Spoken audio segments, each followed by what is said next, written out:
Ya, halo. Ketemu lagi di teori warna yang pertemuan ke-10 ya. Kita di sini bakal ngebahas tentang ketentuan warna dalam desain part 2. Yang sebelumnya di part 1 kita membahas 5 poin tentang apa yang harus diperhatikan dalam membuat desain. Gitu. Sekarang adalah kelanjutannya dari 5 poin kemarin. Sebelumnya kan ada 10 ya. Terus kemarin baru 5, sekarang 5 lagi. Nah, yang kemarin kita membahas tentang cara menyampaikan informasi, membuat harmoni warna, menarik dan menahan perhatian, mengingat konteks adalah segalanya, mempertimbangkan eksperimen adalah kunci, terus kemudian udah ya itu. Dan sekarang kita bakal ngebahas tentang mengetahui bahwa orang melihat warna berbeda-beda, membantu dalam mnemonic value, memikirkan komposisi, menggunakan sistem warna standar, dan memahami batasan. Langsung saja ke poin nomor 6. Setiap orang melihat warna berbeda-beda. Penglihatan warna merupakan hasil dari interpretasi mata dan otak atas kompleksitas dari pantulan cahaya. Apa yang kita lihat merupakan hasil dari perbedaan panjang gelombang cahaya yang menstimulasi bagian dari sistem visual pada otak. Terdapat 3 reseptor yang biasa disebut dengan cons, yang berada dalam retina mata dan berfungsi untuk mengenali panjang gelombang cahaya yang berbeda-beda. Reseptor dan interpretasi terhadap warna setiap orang tidak sama. Sebagai tambahan, beberapa orang mempunyai atau mewarisi kondisi genetik tertentu, seperti buta warna yang kemudian hal tersebut mempengaruhi persepsi tentang warna. Nah, untuk vision deficiency ini, yang maksudnya yang artinya adalah kekurangan penglihatan ini ada beberapa jenis. Dan kita bakal ngebahas nanti ada juga maksudnya contoh-contohnya juga gitu. Kemudian buta warna terdapat beberapa macam dan biasanya terjadi lebih banyak laki-laki dibanding perempuan. Maksudnya lebih banyak menimpa laki-laki dibanding perempuan. Orang dengan buta warna monokromatik berarti semua reseptor matanya sangat lemah dan tidak melihat warna apapun. Tidak melihat warna apapun ini dalam artian adalah hanya melihat warna hitam dan putih. Itu yang kalau di teori warna itu bukan disebutnya itu bukan warna gitu. Dan kemudian orang dengan buta warna dikromatik, reseptor matanya lemah dan melihat warna merah, hijau, atau biru, kuning, dan tidak dapat melihat hue dalam rentangnya masing-masing. Orang dengan kelemahan melihat warna atau anomalous trichromatism dapat melihat atau merasakan warna akan tapi butuh panjang gelombang dengan intensitas besar untuk tujuan warna terlihat normal. Proses natural pertambahan usia manusia juga menurunkan ketajaman dan penglihatan terhadap warna.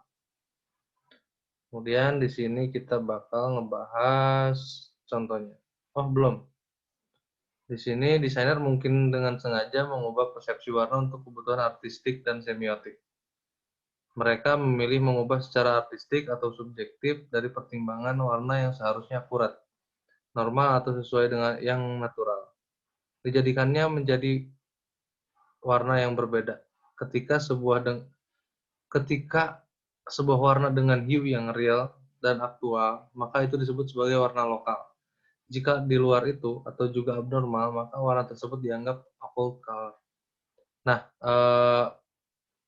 maksudnya di sini adalah ketika misalnya warna ini tuh sesuai dengan warna aslinya, misalnya gini, contohnya misalnya pisang, pisang berwarna kuning, maksudnya ketika kita menggambar pisang kemudian dikasih warna kuning, itu kan warna asli ya. Jadi itu disebutnya adalah warna lokal. Atau misalnya gambar kayu warna coklat, itu kita misalnya dengan kita memberi warna coklat itu berarti itu warna lokal. Nah, berbeda lagi kalau semisal kita misalnya mewarnai bentuk pisang tadi dengan warna orange misalnya, atau misalnya kayu dengan warna biru gitu. Nah, itu namanya occult color, bukan warna sebenarnya, kayak gitu. Ini ada contohnya. Contoh ketika apel diberikan shades warna biru, itu akan menjadi atau termasuk dalam occult color. Sebuah apel biru tertentu menyebabkan yang melihat bertanya-tanya mengapa sebuah objek yang familiar digambarkan dengan warna asing dan tidak wajar, dan mungkin meminta eee, interaksi yang lebih dalam dengan desain. Perubahan warna ini pada dasarnya merupakan sebuah interpretasi kreatif atau abstraksi ide dalam melihat warna. Jadi, ketika kita mengatakan bahwa setiap orang melihat warna berbeda-beda, maka perlu ada pertimbangan saat membuat desain, gitu. Dan, interpretasi artistik dari warna, eee, di karya-karyanya Van Gogh memberikan sebuah kontribusi yang signifikan terhadap seni melalui penggunaan warna yang menakjubkan pada karya seni. Van Gogh dengan sengaja menggunakan warna untuk menangkap suasana hati, mood, dan emosi dibanding membuat sesuatu secara realistik. Kemajuan teknologi dalam pembuatan warna untuk pelukis di akhir 1800-an bersamaan dengan eksposurnya terhadap karya impresionis lainnya membebaskan Van Gogh untuk menggunakan warna cerah dan intens pada karyanya. Van Gogh membuat lukisan dengan cepat, seringkali menggunakan cat langsung dari tubnya, yang kemudian hal tersebut disebut teknik impasto. Imajinasi, vibrating, dan skema warna yang digunakannya merubah arah seni. Ia adalah salah satu maestro seni yang karyanya dapat menginspirasi desainer. Maksudnya di sini menginspirasi desainer adalah penggunaan warnanya, penggunaan palet warna dari karya-karya Van Gogh. Nah, itu sering digunakan oleh desainer tuh untuk apa namanya ya, membuat karya gitu. Untuk apa namanya ya tadi itu mengubah apa namanya bentuk asli atau misalnya pewarnaan bentuk asli dengan full color yang bukan warna sebenarnya tadi. Nah, ini untuk contoh-contoh karya Van Gogh.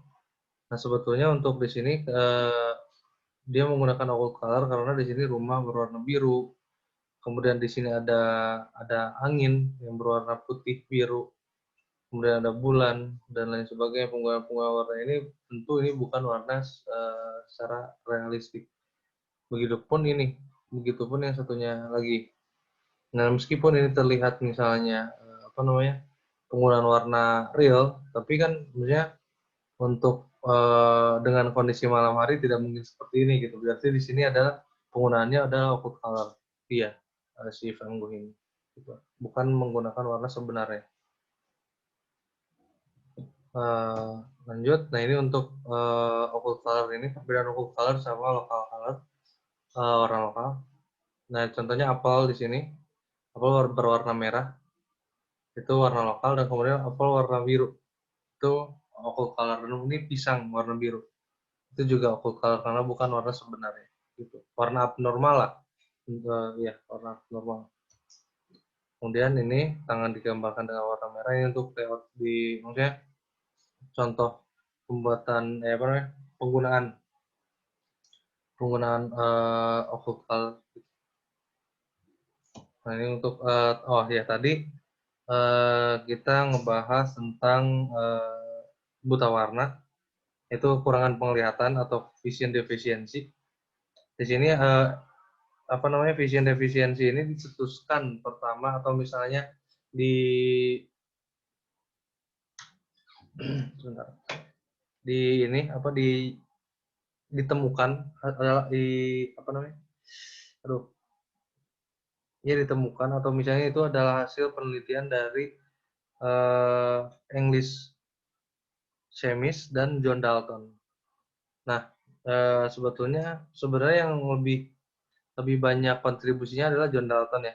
Kemudian untuk pemaknaan warna apa vision deficiency ini disebutnya adalah penggunaan teorinya ya, disebutnya adalah Daltonism gitu.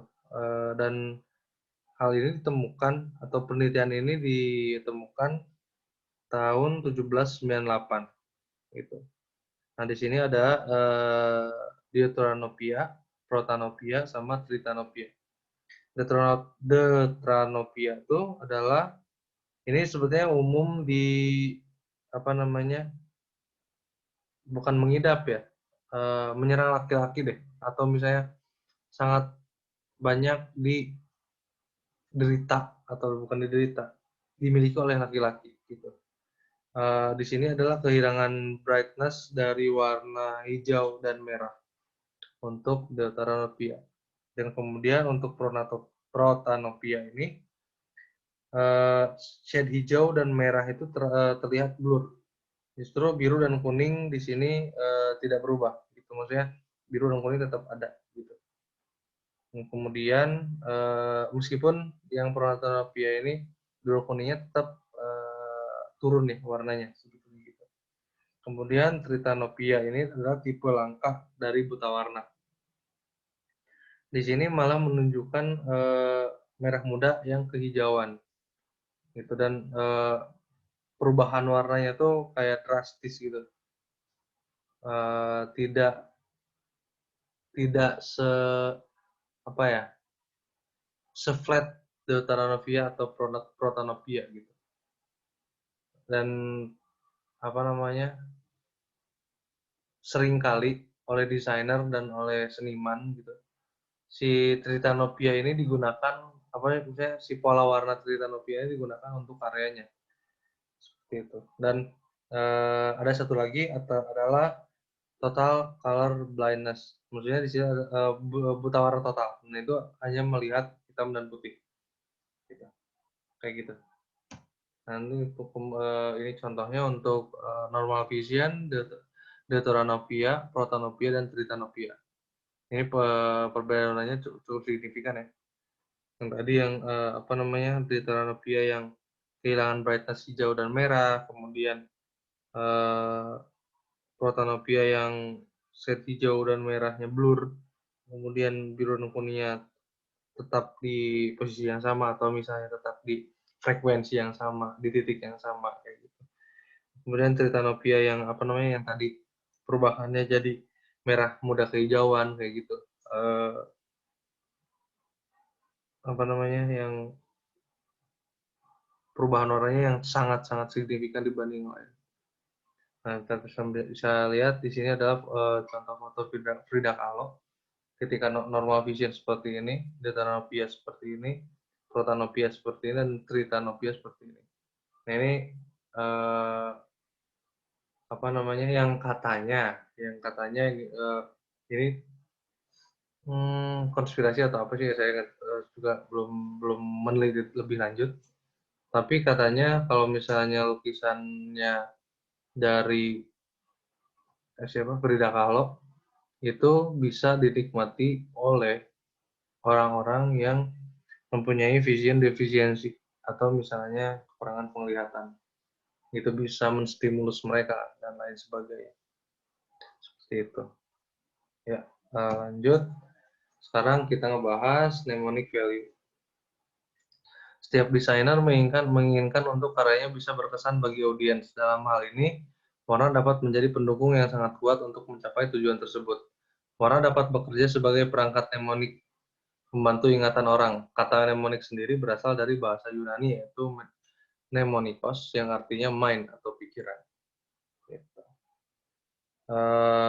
Di sini adalah mnemonic value ini adalah warna sebagai pengingat suatu kejadian atau suatu peristiwa atau suatu bentuk gitu. Maksudnya uh, uh, apa ya? Kayak ketika kita melihat satu warna, kita otomatis apa namanya, berpikir atau misalnya, oh ini ternyata warna itu identik dengan misalnya sepeda saya nih, soalnya misalnya dia mempunyai pengalaman dengan sepeda berwarna yang sama dengan objek yang dia lihat saat itu, gitu. Ini contoh-contohnya bisa, maksudnya di sini itu adalah ketika misalnya kita melihat apa ya, apel warna merah, tapi kita sering berinteraksi dengan apa namanya, kursi berwarna merah.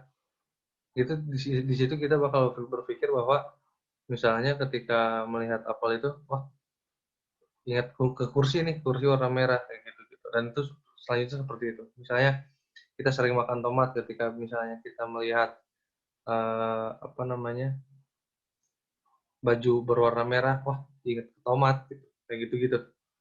Jadi